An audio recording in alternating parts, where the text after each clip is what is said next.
पार्वती प्रियपुत्राय पूर्वा सन्ध्या प्रवर्तते। उत्तिष्ठ गजराज्यास्य कर्तव्यं लोकपालनम्। उत्तिष्ठोत्तिष्ठ विघ्नेश उत्तिष्ठ गणनायक। उत्तिष्ठ गिरिजापुत्रा जगतां मङ्गलं कुरु। श्रीकाणिपाकवरसिद्धिविनायकत्वं प्रीत्याद्य जागृहि कुरु प्रियमङ्गलानि। त्रैलोक्यरक्षणकराणि महोज्ज्वलानि। श्रीमद्विनायक विभो तव सुप्रभातम्। श्रीमद्विहारपुरवास शिवात्मजात कूपोद्भवाद्भुतविलास स्वयंभुमूर्ते। श्रीदेव शङ्खलिखिताश्रितपादपद्मा। श्रीमद्विनायक विभो तव सुप्रभातम्। श्रीनारिकेळवनशोभितपुष्टिगात्र क्षीराभिषिक्त शुभविग्रह तत्त्वमूर्ते। दिव्याङ्गमूषिकसुवाहनमोदरूप श्रीमद्विनायक विभो तव सुप्रभातम्।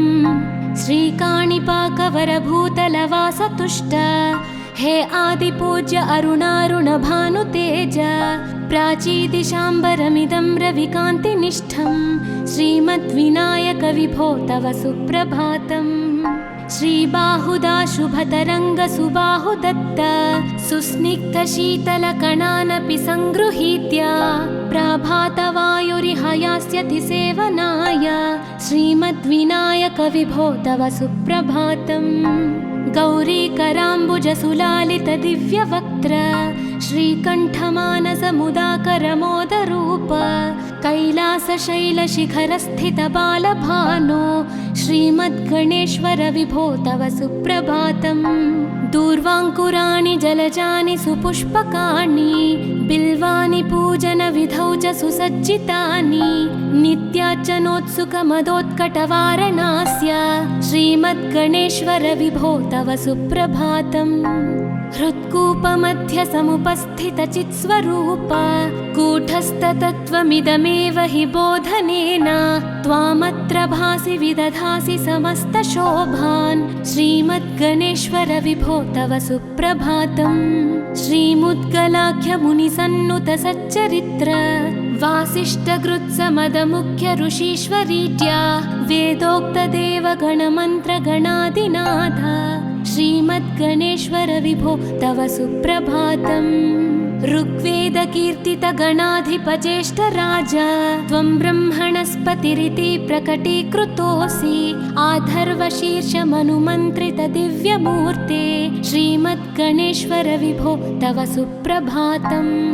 ब्रह्मादिदेव परिकीर्तितवेदपाठाः त्वच्छूर्पकर्णकुहरौ प्रविशन्ति देवाः। श्रुत्याधुनैव परिपालय धर्मसङ्घान् श्रीवल्लभेश भगवन् तव सुप्रभातम्।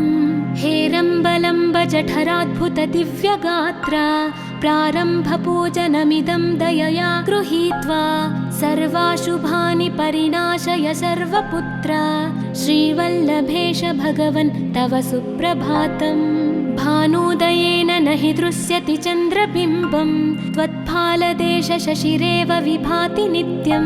सत्यस्वरूप निगमागमसन्नुताङ्घ्रे श्रीवल्लभेश भगवन् तव सुप्रभातम्।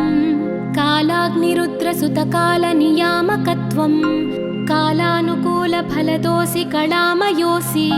कल्याणकारक कलाधरशेखरोऽसि श्रीवल्लभेश भगवन् तव सुप्रभातम्। उग्रस्वरूप रिपुनाशक उग्रपुत्र सौम्योऽसि सोमविनुतोऽसि प्रशान्तरूप।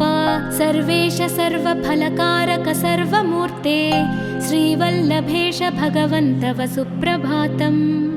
दारिद्र्यदुःखभयभञ्जन दक्ष स्वामिन् तारुण्यविग्रहधनादिफलप्रदायिन् लावण्यमञ्जुलकलान्वितरञ्जितास्य हे विघ्ननाथ भगवन् तव सुप्रभातम्। गम्भीजतुष्टगणराजगकार पूज्य गान्धर्वगानपरिवर्तितनादमूर्ते गाङ्गेयगण्यगणिताधिककलास्वरूप श्रीमद्विनायक विभो तव सुप्रभातम्।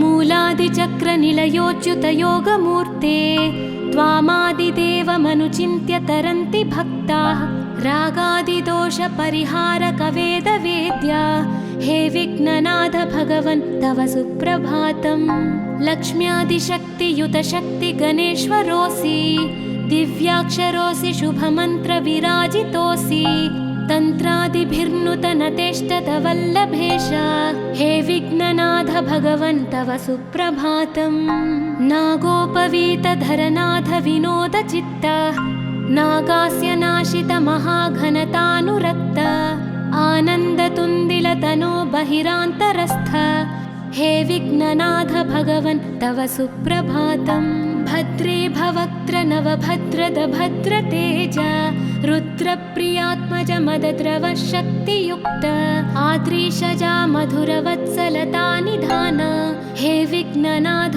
भगवन् तव सुप्रभातम् सर्वार्थसिद्धिफलदायक बुद्धिदायिन् विघ्नात्रिवज्रपरिपूज्य चतुर्थी काले भद्रं पदं दिशसि भक्तगणार्थितोऽसि हे विघ्ननाथ भगवन् तव सुप्रभातम् बालादिभव्य बहुरूपधरोऽसि देव चिन्तामणिस्त्वमसि सर्वफलप्रदोऽसि त्वन्नाम दिव्यमणिरस्ति जगद्धिताय हे विघ्ननाथ भगवन् तव सुप्रभातम्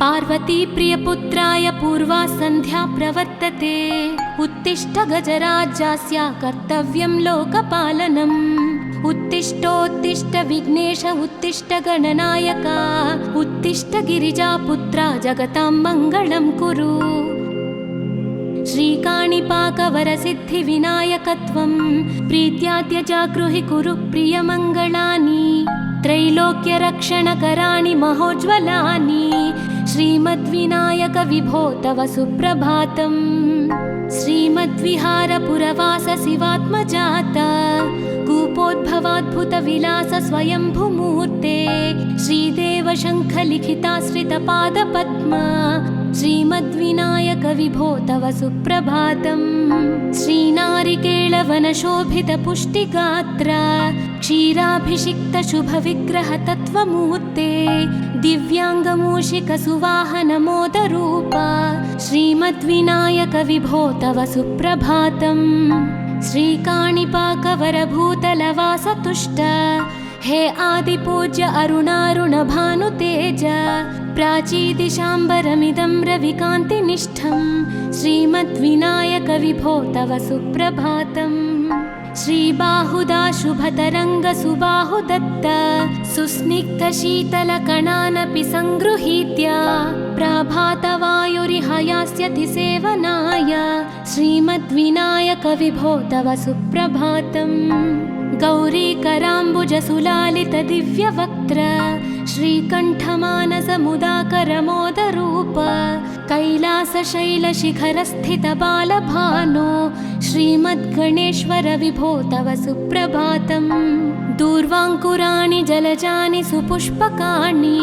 बिल्वानि पूजनविधौ च सुसज्जितानि नित्यार्चनोत्सुकमदोत्कटवारणास्य श्रीमद्गणेश्वर विभो तव सुप्रभातम् हृत्कूपमध्य समुपस्थितचित्स्वरूप कूटस्थतत्त्वमिदमेव हि बोधनेन त्वामत्र भासि विदधासि समस्तशोभान् श्रीमद्गणेश्वर विभो तव सुप्रभातम् श्रीमुद्गलाख्यमुनिसन्नुतसच्चरित्र वासिष्ठगृत्समदमुख्य ऋषीश्वरीट्या वेदोक्तदेवगणमन्त्रगणादिनाथ श्रीमद्गणेश्वर विभो तव सुप्रभातम् ऋग्वेदकीर्तितगणाधिपज्येष्ठराज त्वं ब्रह्मणस्पतिरिति प्रकटीकृतोऽसि आधर्वशीर्षमनुमन्त्रितदिव्यमूर्ते श्रीमद्गणेश्वर विभो तव सुप्रभातम्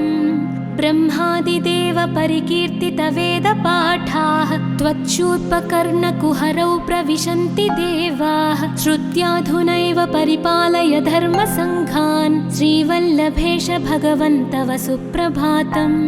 हेरम्बलम्ब जठराद्भुत दिव्यगात्र प्रारम्भपूजनमिदं दयया गृहीत्वा सर्वाशुभानि परिणाशय सर्वपुत्र श्रीवल्लभेश भगवन् तव सुप्रभातम्। भानुदयेन न हि दृश्यति चन्द्रबिम्बं त्वत्फालदेश शशिरेव विभाति नित्यं सत्यस्वरूप निगमागमसन्नुताङ्घ्रे श्रीवल्लभेश भगवन् तव सुप्रभातम्। कालाग्निरुद्रसुतकालनियामकत्वं कालानुकूलफलदोऽसि कलामयोऽसि कल्याणकारक कलाधर शेखरोऽसि श्रीवल्लभेश भगवन् तव सुप्रभातम्। उग्रस्वरूप रिपुनाशक उग्रपुत्र सौम्योऽसि सोमविनुतोऽसि प्रशान्तरूप सर्वेश सर्वफलकारक सर्वमूर्ते श्रीवल्लभेश भगवन् तव सुप्रभातम्। दारिद्र्यदुःखभयभञ्जन दक्ष स्वामिन् तारुण्यविग्रह धनादिफलप्रदायिन् लावण्यमञ्जुलकलान्वितरञ्जितास्य हे विघ्ननाथ भगवन् तव सुप्रभातम्। गम्भीजतुष्टगणराजगकार पूज्य गान्धर्वगान परिवर्तितनादमूर्ते गाङ्गेयगण्यगणिताधिककलास्वरूप श्रीमद्विनायक विभो तव सुप्रभातम्। मूलादिचक्रनिलयोच्युतयोगमूर्ते त्वामादिदेवमनुचिन्त्य तरन्ति भक्ताः रागादिदोषपरिहारक वेदवेद्य हे विघ्ननाथ भगवन् तव सुप्रभातम्। लक्ष्म्यादिशक्तियुत शक्ति गणेश्वरोऽसि दिव्याक्षरोऽसि शुभमन्त्रविराजितोऽसि तन्त्रादिभिर्नुतनतेष्टत वल्लभेश हे विघ्ननाथ भगवन् तव सुप्रभातम्। नागोपवीतधरनाथ विनोदचित्त नागास्य नाशित महाघनतानुरक्त आनन्दतुन्दिलतनो बहिरान्तरस्थ हे विघ्ननाथ भगवन् तव सुप्रभातम्। भद्रे भवक्त्र नवभद्रद भद्रतेज रुद्रप्रियात्मज मदद्रव शक्तियुक्त आद्रीशजा मधुरवत्सलता निधान हे विघ्ननाथ भगवन् तव सुप्रभातम्। सर्वार्थसिद्धिफलदायक बुद्धिदायिन् विघ्नात्रिवज्रपरिपूज्य चतुर्थीकाले भद्रं पदं दिशसि भक्तगणार्थितोऽसि हे विघ्ननाथ भगवन् तव सुप्रभातम्। बालादिभव्य बहुरूपधरोऽसि देव चिन्तामणिस्त्वमसि सर्वफलप्रदोऽसि त्वन्नाम दिव्यमणिरस्ति जगद्धिताय हे विघ्ननाथ भगवन् तव सुप्रभातम्।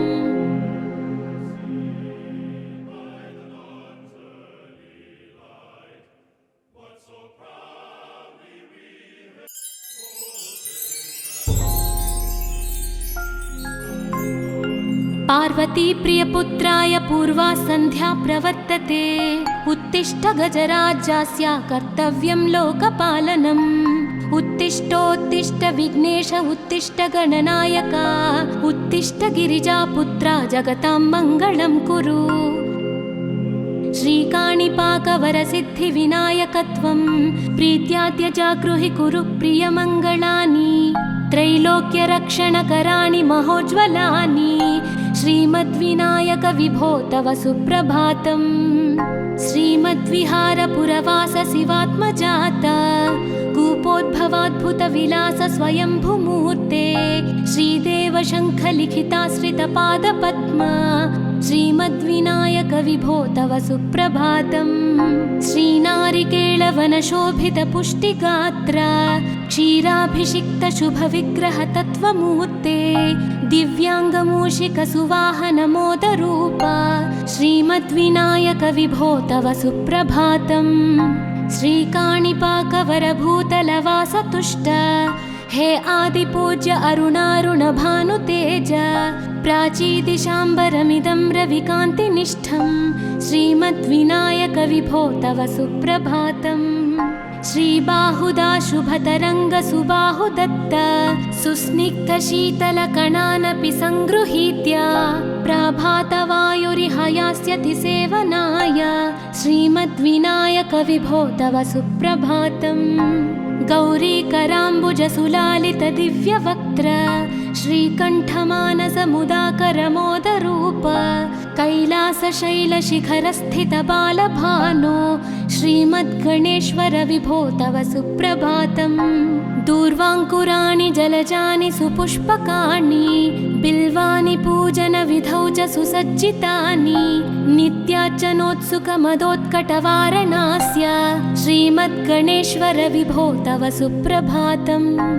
हृत्कूपमध्य समुपस्थितचित्स्वरूप कूटस्थतत्त्वमिदमेव हि बोधनेन त्वामत्र भासि विदधासि समस्तशोभान् श्रीमद्गणेश्वर विभो तव सुप्रभातम्। श्रीमुद्गलाख्यमुनिसन्नुत सच्चरित्र वासिष्ठकृत्समदमुख्य ऋषीश्वरीज्या वेदोक्तदेवगणमन्त्रगणादिनाथ श्रीमद्गणेश्वर विभो तव सुप्रभातम्। ऋग्वेदकीर्तितगणाधिपज्येष्ठराज त्वं ब्रह्मणस्पतिरिति प्रकटीकृतोऽसि आधर्वशीर्षमनुमन्त्रित दिव्यमूर्ते श्रीमद्गणेश्वर विभो तव सुप्रभातम्। ब्रह्मादिदेव परिकीर्तित वेदपाठाः त्वच्छूर्पकर्णकुहरौ प्रविशन्ति देवाः श्रुत्याधुनैव परिपालय धर्मसङ्घान् श्रीवल्लभेश भगवन् तव सुप्रभातम्। हेरम्बलम्ब जठराद्भुत दिव्यगात्र प्रारम्भपूजनमिदं दयया गृहीत्वा सर्वाशुभानि परिणाशय सर्वपुत्र श्रीवल्लभेश भगवन् तव सुप्रभातम्। भानुदयेन न हि दृश्यति चन्द्रबिम्बं त्वत्फालदेश शशिरेव विभाति नित्यं सत्यस्वरूप निगमागमसन्नुताङ्घ्रे श्रीवल्लभेश भगवन् तव सुप्रभातम्। कालाग्निरुद्रसुतकालनियामकत्वं कालानुकूलफलदोऽसि कलामयोऽसि कल्याणकारक कलाधर शेखरोऽसि श्रीवल्लभेश भगवन् तव सुप्रभातम्। उग्रस्वरूप रिपुनाशक उग्रपुत्र सौम्योऽसि सोमविनुतोऽसि प्रशान्तरूप सर्वेश सर्वफलकारक सर्वमूर्ते श्रीवल्लभेश भगवन् तव सुप्रभातम्। दारिद्र्यदुःखभयभञ्जन दक्ष स्वामिन् तारुण्यविग्रह धनादिफलप्रदायिन् लावण्यमञ्जुलकलान्वितरञ्जितास्य हे विघ्ननाथ भगवन् तव सुप्रभातम्। गम्भीजतुष्टगणराजगकार पूज्य गान्धर्वगान परिवर्तितनादमूर्ते गाङ्गेयगण्यगणिताधिककलास्वरूप श्रीमद्विनायक विभो तव सुप्रभातम्। मूलादिचक्रनिलयोच्युतयोगमूर्ते त्वामादिदेवमनुचिन्त्य तरन्ति भक्ताः रागादिदोषपरिहारक वेदवेद्या हे विघ्ननाथ भगवन् तव सुप्रभातम्। लक्ष्म्यादिशक्तियुत शक्ति गणेश्वरोऽसि दिव्याक्षरोऽसि शुभमन्त्रविराजितोऽसि तन्त्रादिभिर्नुत नतेष्टत वल्लभेश हे विघ्ननाथ भगवन् तव सुप्रभातम्। नागोपवीतधरनाथ विनोदचित्त नागास्य नाशित महाघनतानुरक्त आनन्दतुन्दिलतनो बहिरान्तरस्थ हे विघ्ननाथ भगवन् तव सुप्रभातम्। भद्रे भवक्त्र नवभद्रद भद्रतेज रुद्रप्रियात्मज मदद्रव शक्तियुक्त आद्रीशजा मधुरवत्सलता निधान हे विघ्ननाथ भगवन् तव सुप्रभातम्। सर्वार्थसिद्धिफलदायक बुद्धिदायिन् विघ्नाद्रिवज्रपरिपूज्य चतुर्थी काले भद्रं पदं दिशसि भक्तगणार्थितोऽसि हे विघ्ननाथ भगवन् तव सुप्रभातम् बालादिभव्य बहुरूपधरोऽसि देव चिन्तामणिस्त्वमसि सर्वफलप्रदोऽसि त्वन्नाम दिव्यमणिरस्ति जगद्धिताय हे विघ्ननाथ भगवन् तव सुप्रभातम्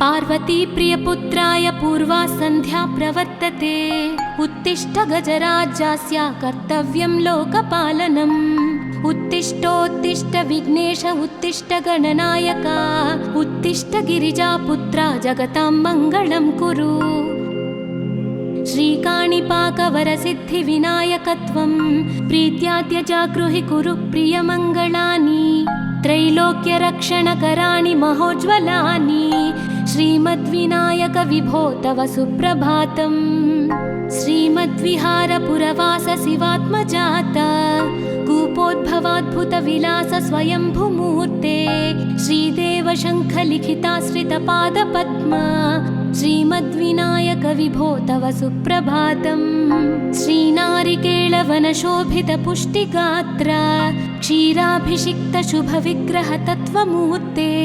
दिव्याङ्गमूषिकसुवाहनमोदरूप श्रीमद्विनायक विभो तव सुप्रभातम् श्रीकाणिपाकवरभूतलवासतुष्ट हे आदिपूज्य अरुणारुणभानुतेज प्राचीदिशाम्बरमिदं रविकान्तिनिष्ठं श्रीमद्विनायक विभो तव सुप्रभातम् श्रीबाहुदा शुभतरङ्गसुबाहुदत्त सुस्निग्धशीतलकणानपि सङ्गृहीत्य प्रभातवायुरिह यास्यति सेवनाय श्रीमद्विनायक विभो तव सुप्रभातम् गौरीकराम्बुजसुलालितदिव्यवक्त्र श्रीकण्ठमानसमुदाकरमोदरूप कैलासशैलशिखरस्थितबालभानो श्रीमद्गणेश्वर विभो तव सुप्रभातम् दूर्वाङ्कुराणि जलजानि सुपुष्पकाणि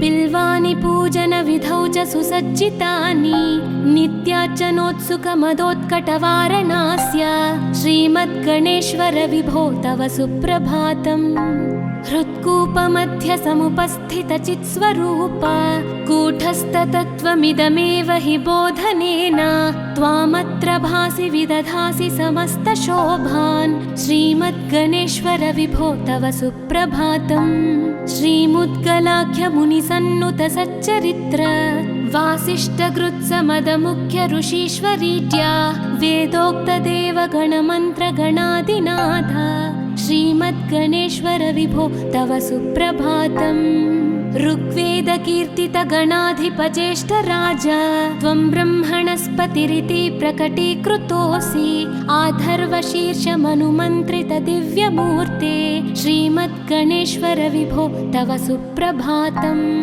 ब्रह्मादिदेव परिकीर्तितवेदपाठाः त्वच्छूर्पकर्णकुहरौ प्रविशन्ति देवाः श्रुत्याधुनैव परिपालय धर्मसङ्घान् श्रीवल्लभेश भगवन् तव सुप्रभातम् हेरम्बलम्ब जठराद्भुतदिव्यगात्र प्रारम्भपूजनमिदं दयया गृहीत्वा सर्वाशुभानि परिणाशय सर्वपुत्र श्रीवल्लभेश भगवन् तव सुप्रभातम् भानुदयेन न हि दृश्यति चन्द्रबिम्बं त्वत्फालदेशशशिरेव विभाति नित्यं सत्यस्वरूपनिगमागमसन्नुताङ्घ्रे श्रीवल्लभेश भगवन् तव सुप्रभातम् कालाग्निरुद्रसुतकालनियामकत्वं कालानुकूलफलदोऽसि कलामयोऽसि कल्याणकारककलाधरशेखरोऽसि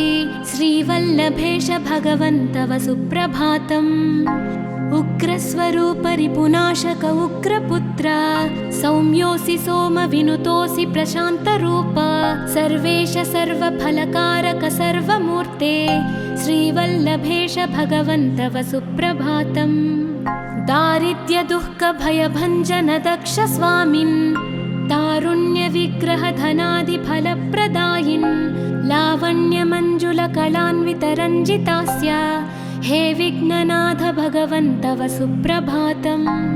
गम्भीजतुष्टगणराजगकार पूज्य गान्धर्वगानपरिवर्तितनादमूर्ते गाङ्गेयगण्यगणिताधिककलास्वरूप श्रीमद्विनायक विभो तव सुप्रभातम्।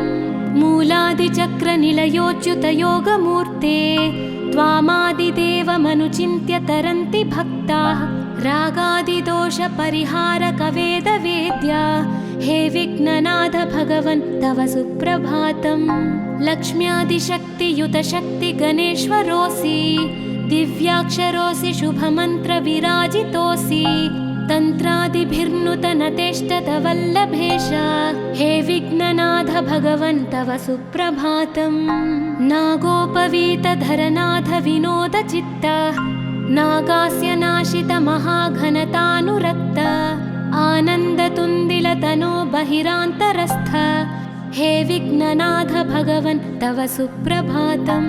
भद्रे भवक्त्र नवभद्रद भद्रतेज रुद्रप्रियात्मज मदद्रवशक्तियुक्त आद्रीशजा मधुरवत्सलता निधान हे विघ्ननाथ भगवन् तव सुप्रभातम्। सर्वार्थसिद्धिफलदायक बुद्धिदायिन् विघ्नात्रिवज्रपरिपूज्य चतुर्थीकाले भद्रं पदं दिशसि भक्तगणार्थितोऽसि हे विघ्ननाथ भगवन् तव सुप्रभातम्। बालादिभव्य बहुरूपधरोऽसि देव चिन्तामणिस्त्वमसि सर्वफलप्रदोऽसि त्वन्नाम दिव्यमणिरस्ति जगद्धिताय हे विघ्ननाथ भगवन् तव सुप्रभातम्।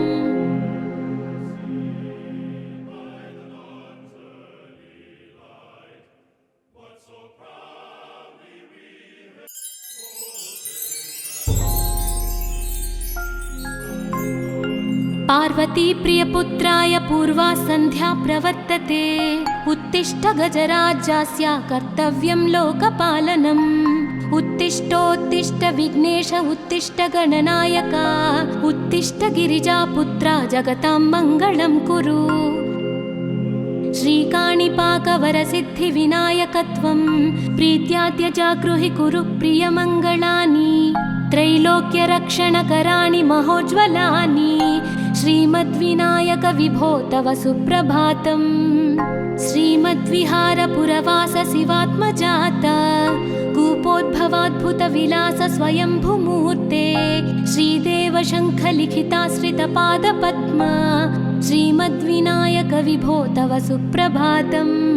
श्रीनारिकेळवनशोभितपुष्टिगात्र क्षीराभिषिक्तशुभविग्रह तत्त्वमूर्ते दिव्याङ्गमूषिकसुवाहनमोदरूप श्रीमद्विनायक विभो तव सुप्रभातम्। श्रीकाणिपाकवरभूतलवासतुष्ट हे आदिपूज्य अरुणारुणभानुतेज प्राचीदिशाम्बरमिदं रविकान्तिनिष्ठं श्रीमद्विनायक विभो तव सुप्रभातम्। श्रीबाहुदा शुभतरङ्गसुबाहुदत्त सुस्निग्धशीतलकणानपि सङ्गृहीत्य प्रभातवायुरिहयास्यति सेवनाय श्रीमद्विनायक विभो तव सुप्रभातम्। गौरीकराम्बुजसुलालितदिव्यवक्त्र श्रीकण्ठमानसमुदाकरमोदरूप कैलासशैलशिखरस्थितबालभानो श्रीमद्गणेश्वर विभो तव सुप्रभातम्। दूर्वाङ्कुराणि जलजानि सुपुष्पकाणि बिल्वानि पूजनविधौ च सुसज्जितानि नित्यार्चनोत्सुकमदोत्कटवारणास्य श्रीमद्गणेश्वर विभो तव सुप्रभातम्। हृत्कूपमध्यसमुपस्थितचित्स्वरूप कूटस्थतत्त्वमिदमेव हि बोधनेन त्वामत्र भासि विदधासि समस्तशोभान् श्रीमद्गणेश्वर विभो तव सुप्रभातम्। श्रीमुद्गलाख्यमुनिसन्नुतसच्चरित्र वासिष्ठगृत्समदमुख्य ऋषीश्वरीड्या वेदोक्तदेवगणमन्त्रगणादिनाथ श्रीमद्गणेश्वर विभो तव सुप्रभातम्। ऋग्वेदकीर्तितगणाधिपज्येष्ठराज त्वं ब्रह्मणस्पतिरिति प्रकटीकृतोऽसि। आधर्वशीर्षमनुमन्त्रितदिव्यमूर्ते श्रीमद्गणेश्वर विभो तव सुप्रभातम्। ब्रह्मादिदेव परिकीर्तितवेदपाठाः त्वच्छूर्पकर्णकुहरौ प्रविशन्ति देवाः। श्रुत्याधुनैव परिपालय धर्मसङ्घान् श्रीवल्लभेश भगवन् तव सुप्रभातम्। हेरम्बलम्ब जठराद्भुतदिव्यगात्रा प्रारम्भपूजनमिदं दयया गृहीत्वा सर्वाशुभानि परिनाशय सर्वपुत्र श्रीवल्लभेश भगवन् तव सुप्रभातम्। भानुदयेन न हि दृश्यति चन्द्रबिम्बं त्वत्फालदेशशशिरेव विभाति नित्यं। सत्यस्वरूपनिगमागमसन्नुताङ्घ्रे श्रीवल्लभेश भगवन् तव सुप्रभातम्। कालाग्निरुद्रसुतकालनियामकत्वं कालानुकूलफलदोऽसि कलामयोऽसि। कल्याणकारककलाधरशेखरोऽसि श्रीवल्लभेश भगवन् तव सुप्रभातम्। उग्रस्वरूपरिपुनाशक उग्रपुत्र सौम्योऽसि सोमविनुतोऽसि प्रशान्तरूप। सर्वेश सर्वफलकारक सर्वमूर्ते श्रीवल्लभेश भगवन् तव सुप्रभातम्। दारिद्र्यदुःखभयभञ्जन दक्ष स्वामिन् तारुण्यविग्रहधनादिफलप्रदायिन् लावण्यमञ्जुलकलान्वितरञ्जितास्य हे विघ्ननाथ भगवन् तव सुप्रभातम्। गम्भीजतुष्टगणराजगकार गान्धर्वगानपरिवर्तितनादमूर्ते गाङ्गेयगण्यगणिताधिककलास्वरूप श्रीमद्विनायक विभो तव सुप्रभातम्। मूलादिचक्रनिलयोच्युतयोगमूर्ते त्वामादिदेवमनुचिन्त्य तरन्ति भक्ताः। रागादिदोषपरिहारकवेदवेद्या हे विघ्ननाथ भगवन् तव सुप्रभातम्। लक्ष्म्यादिशक्तियुतशक्तिगणेश्वरोऽसि दिव्याक्षरोऽसि शुभमन्त्रविराजितोऽसि। तन्त्रादिभिर्नुतनतेष्टतवल्लभेश हे विघ्ननाथ भगवन् तव सुप्रभातम्। नागोपवीतधरनाथ विनोदचित्त नागास्य नाशित महाघनतानुरक्त आनन्दतुन्दिलतनो बहिरान्तरस्थ हे विघ्ननाथ भगवन् तव सुप्रभातम्। भद्रे भवक्त्र नवभद्रद भद्रतेज रुद्रप्रियात्मज मदद्रव शक्तियुक्त आद्रीशजा मधुरवत्सलता निधान हे विघ्ननाथ भगवन् तव सुप्रभातम्। सर्वार्थसिद्धिफलदायक बुद्धिदायिन् विघ्नात्रिवज्रपरिपूज्य चतुर्थीकाले भद्रं पदं दिशसि भक्तगणार्थितोऽसि हे विघ्ननाथ भगवन् तव सुप्रभातम्। बालादिभव्य बहुरूपधरोऽसि देव चिन्तामणिस्त्वमसि सर्वफलप्रदोऽसि। त्वन्नाम दिव्यमणिरस्ति जगद्धिताय हे विघ्ननाथ भगवन् तव सुप्रभातम्।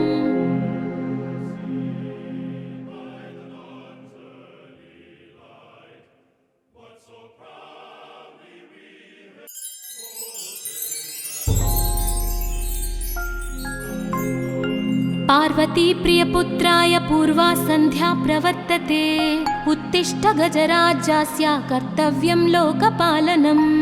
उत्तिष्ठोत्तिष्ठ विघ्नेश उत्तिष्ठ गणनायक उत्तिष्ठ गिरिजापुत्रा जगतां मङ्गलं कुरु।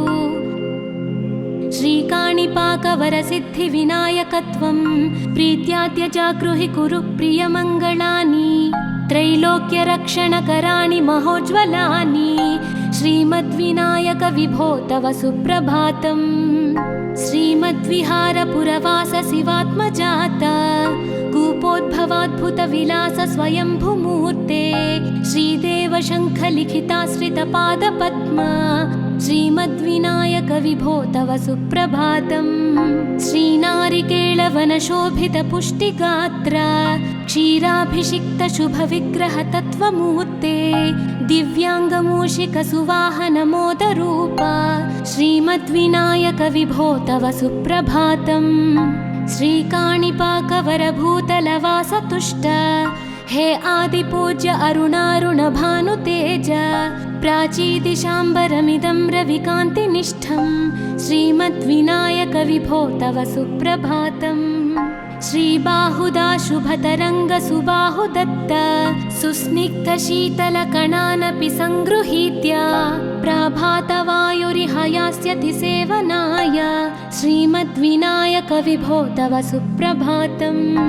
गौरीकराम्बुजसुलालितदिव्यवक्त्र श्रीकण्ठमानसमुदाकरमोदरूप कैलासशैलशिखरस्थितबालभानो श्रीमद्गणेश्वरविभो तव सुप्रभातम्। दूर्वाङ्कुराणि जलजानि सुपुष्पकाणि बिल्वानि पूजनविधौ च सुसज्जितानि नित्यार्चनोत्सुकमदोत्कटवारणास्य श्रीमद्गणेश्वरविभो तव सुप्रभातम्। हृत्कूपमध्यसमुपस्थितचित्स्वरूप कूटस्थतत्त्वमिदमेव हि बोधनेन त्वामत्र भासि विदधासि समस्तशोभान् श्रीमद्गणेश्वरविभो तव सुप्रभातम्। श्रीमुद्गलाख्यमुनिसन्नुतसच्चरित्र वासिष्ठकृत्समदमुख्यऋषीश्वरीत्या वेदोक्तदेवगणमन्त्रगणादिनाथ श्रीमद्गणेश्वरविभो तव सुप्रभातम्। ऋग्वेदकीर्तितगणाधिपज्येष्ठराज त्वं ब्रह्मणस्पतिरिति प्रकटीकृतोऽसि आधर्वशीर्षमनुमन्त्रितदिव्यमूर्ते श्रीमद्गणेश्वरविभो तव सुप्रभातम्। ब्रह्मादिदेव परिकीर्तितवेदपाठाः त्वच्छूर्पकर्णकुहरौ प्रविशन्ति देवाः श्रुत्याधुनैव परिपालय धर्मसङ्घान् श्रीवल्लभेश भगवन् तव सुप्रभातम्। हेरम्बलम्ब जठराद्भुतदिव्यगात्र प्रारम्भपूजनमिदं दयया गृहीत्वा सर्वाशुभानि परिणाशय सर्वपुत्र श्रीवल्लभेश भगवन् तव सुप्रभातम्। भानुदयेन न हि दृश्यति चन्द्रबिम्बं त्वत्फालदेशशशिरेव विभाति नित्यं सत्यस्वरूप निगमागमसन्नुताङ्घ्रे श्रीवल्लभेश भगवन् तव सुप्रभातम्। कालाग्निरुद्रसुतकालनियामकत्वं कालानुकूलफलदोऽसि कलामयोऽसि कल्याणकारककलाधरशेखरोऽसि श्रीवल्लभेश भगवन् तव सुप्रभातम्। उग्रस्वरूपरिपुनाशक उग्रपुत्र सौम्योऽसि सोमविनुतोऽसि प्रशान्तरूप सर्वेश सर्वफलकारक सर्वमूर्ते श्रीवल्लभेश भगवन् तव सुप्रभातम्।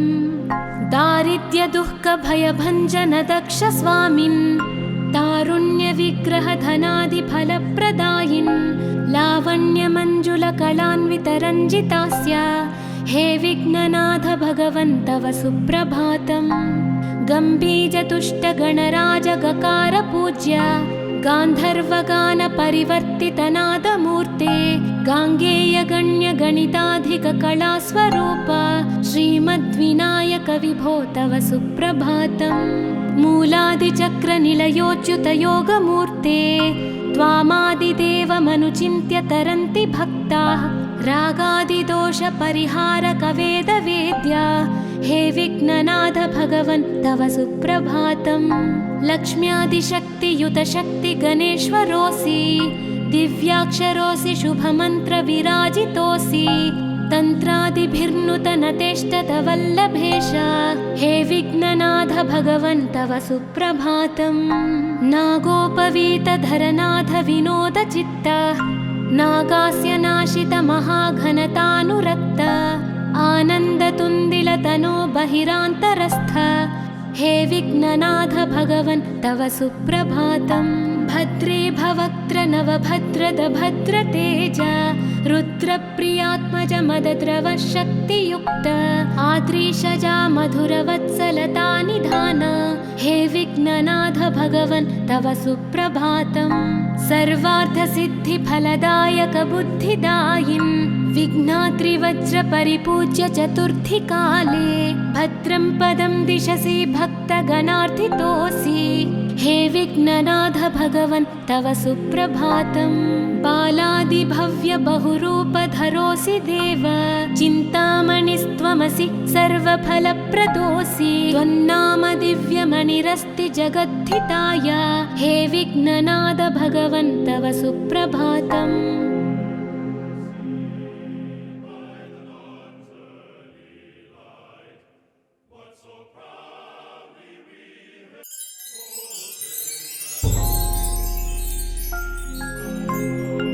पार्वती प्रियपुत्राय पूर्वा सन्ध्या प्रवर्तते। उत्तिष्ठ गजराज्यास्य कर्तव्यं लोकपालनम्। उत्तिष्ठोत्तिष्ठ विघ्नेश उत्तिष्ठ गणनायका, उत्तिष्ठ गिरिजापुत्रा जगतां मङ्गलं कुरु। श्रीकाणिपाकवरसिद्धिविनायकत्वं प्रीत्याद्य जागृहि कुरु प्रियमङ्गलानि। त्रैलोक्यरक्षणकराणि महोज्ज्वलानि, श्रीमद्विनायक विभो तव सुप्रभातम्। श्रीमद्विहारपुरवास शिवात्मजाता, कूपोद्भवाद्भुतविलास स्वयंभुमूर्ते। श्रीदेव शङ्खलिखिताश्रितपादपद्मा, श्रीमद्विनायक विभो तव सुप्रभातम्। श्रीनारिकेळवनशोभितपुष्टिगात्रा, क्षीराभिषिक्तशुभविग्रहतत्त्वमूर्ते। दिव्याङ्गमूषिकसुवाहनमोदरूपा, श्रीमद्विनायक विभो तव सुप्रभातम्। श्रीकाणिपाकवरभूतलवासतुष्ट, हे आदिपूज्य अरुणारुणभानुतेज। प्राचीदिशाम्बरमिदं रविकान्तिनिष्ठं, श्रीमद्विनायक विभो तव सुप्रभातम्। श्रीबाहुदा शुभतरङ्गसुबाहुदत्त, सुस्निग्धशीतलकणानपि सङ्गृहीत्य। प्राभातवायुरिह यास्यति सेवनाय, श्रीमद्विनायक विभो तव सुप्रभातम्। गौरीकराम्बुजसुलालितदिव्यवक्त्र, श्रीकण्ठमानसमुदाकरमोदरूप। कैलासशैलशिखरस्थितबालभानो, श्रीमद्गणेश्वर विभो तव सुप्रभातम्। दूर्वाङ्कुराणि जलजानि सुपुष्पकाणि, बिल्वानि पूजनविधौ च सुसज्जितानि। नित्यार्चनोत्सुकमदोत्कटवारणास्य, श्रीमद्गणेश्वर विभो तव सुप्रभातम्। हृत्कूपमध्यसमुपस्थितचित्स्वरूप, कूटस्थतत्त्वमिदमेव हि बोधनेन। त्वामत्र भासि विदधासि समस्तशोभान्, श्रीमद्गणेश्वर विभो तव सुप्रभातम्। श्रीमुद्गलाख्यमुनिसन्नुतसच्चरित्र, वासिष्ठगृत्समदमुख्य ऋषीश्वरीड्या। वेदोक्तदेवगणमन्त्रगणादिनाथ, श्रीमद्गणेश्वर विभो तव सुप्रभातम्। ऋग्वेदकीर्तितगणाधिपज्येष्ठराज, त्वं ब्रह्मणस्पतिरिति प्रकटीकृतोऽसि। आधर्वशीर्षमनुमन्त्रितदिव्यमूर्ते, श्रीमद्गणेश्वर विभो तव सुप्रभातम्। ब्रह्मादिदेव परिकीर्तितवेदपाठाः, त्वच्छूर्पकर्णकुहरौ प्रविशन्ति देवाः। श्रुत्याधुनैव परिपालय धर्मसङ्घान्, श्रीवल्लभेश भगवन् तव सुप्रभातम्। हेरम्बलम्ब जठराद्भुतदिव्यगात्रा, प्रारम्भपूजनमिदं दयया गृहीत्वा। सर्वाशुभानि परिणाशय सर्वपुत्रा, श्रीवल्लभेश भगवन् तव सुप्रभातम्। भानुदयेन न हि दृश्यति चन्द्रबिम्बं, त्वत्फालदेशशशिरेव विभाति नित्यं। सत्यस्वरूपनिगमागमसन्नुताङ्घ्रे, श्रीवल्लभेश भगवन् तव सुप्रभातम्। कालाग्निरुद्रसुतकालनियामकत्वं, कालानुकूलफलदोऽसि कलामयोऽसि। कल्याणकारककलाधरशेखरोऽसि, श्रीवल्लभेश भगवन् तव सुप्रभातम्। उग्रस्वरूपरिपुनाशक उग्रपुत्र सौम्योऽसि सोमविनुतोऽसि प्रशान्तरूप सर्वेश सर्वफलकारक सर्वमूर्ते श्रीवल्लभेश भगवन्तव सुप्रभातम्। दारिद्र्यदुःखभयभञ्जन दक्ष स्वामिन् तारुण्यविग्रहधनादिफलप्रदायिन् लावण्यमञ्जुलकलान्वितरञ्जितास्य हे विघ्ननाथ भगवन्तव सुप्रभातम्। गम्भीजतुष्टगणराजगकार पूज्य गान्धर्वगानपरिवर्तितनादमूर्ते गाङ्गेयगण्यगणिताधिककलास्वरूप श्रीमद्विनायक विभो तव सुप्रभातम्। मूलादिचक्रनिलयोच्युतयोगमूर्ते त्वामादिदेवमनुचिन्त्य तरन्ति भक्ताः रागादिदोषपरिहारक वेदवेद्या हे विघ्ननाथ भगवन् तव सुप्रभातम्। लक्ष्म्यादिशक्तियुत शक्ति गणेश्वरोऽसि दिव्याक्षरोऽसि शुभमन्त्रविराजितोऽसि तन्त्रादिभिर्नुतनतेष्टत वल्लभेश हे विघ्ननाथ भगवन् तव सुप्रभातम्। नागोपवीतधरनाथ विनोदचित्त नागास्य नाशित महाघनतानुरक्त आनन्दतुन्दिलतनो बहिरान्तरस्थ हे विघ्ननाथ भगवन् तव सुप्रभातम्। भद्रे भवक्त्र नवभद्रद भद्रतेज रुद्रप्रियात्मज मदद्रव शक्तियुक्त आद्रीशजा मधुरवत्सलता निधान हे विघ्ननाथ भगवन् तव सुप्रभातम्। सर्वार्थसिद्धिफलदायक बुद्धिदायिन् विघ्नात्रिवज्रपरिपूज्य चतुर्थी काले भद्रं पदं दिशसि भक्तगणार्थितोऽसि हे विघ्ननाथ भगवन् तव सुप्रभातम्। बालादिभव्य बहुरूपधरोऽसि देव चिन्तामणिस्त्वमसि सर्वफलप्रदोऽसि त्वन्नाम दिव्यमणिरस्ति जगद्धिताय हे विघ्ननाथ भगवन् तव सुप्रभातम्।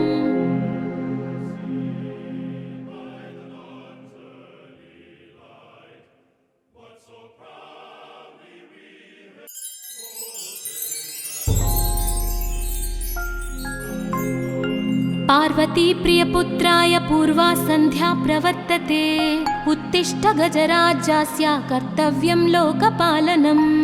उत्तिष्ठोत्तिष्ठ विघ्नेश उत्तिष्ठ गणनायक उत्तिष्ठ गिरिजापुत्रा जगतां मङ्गलं कुरु।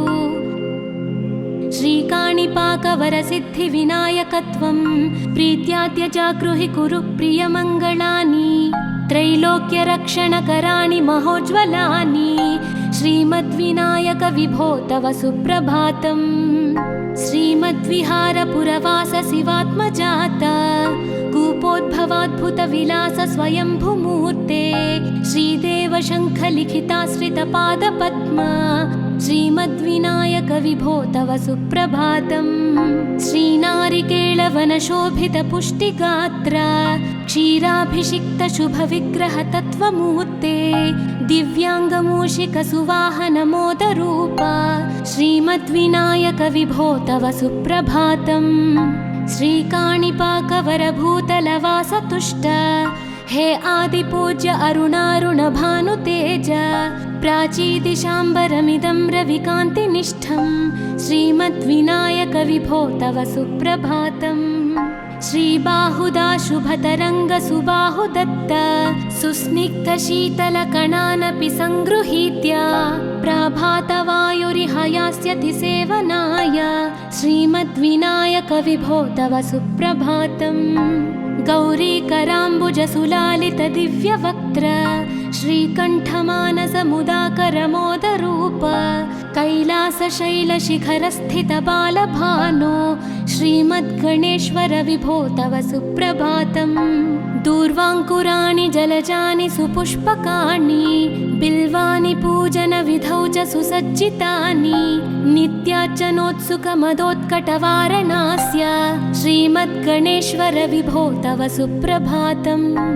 हृत्कूपमध्य समुपस्थितचित्स्वरूप कूटस्थतत्त्वमिदमेव हि बोधनेन त्वामत्र भासि विदधासि समस्तशोभान्। श्रीमद्गणेश्वर विभो तव सुप्रभातम्। श्रीमुद्गलाख्यमुनिसन्नुत सच्चरित्र वासिष्ठकृत्समदमुख्य ऋषीश्वरीट्या वेदोक्तदेवगणमन्त्रगणादिनाथ।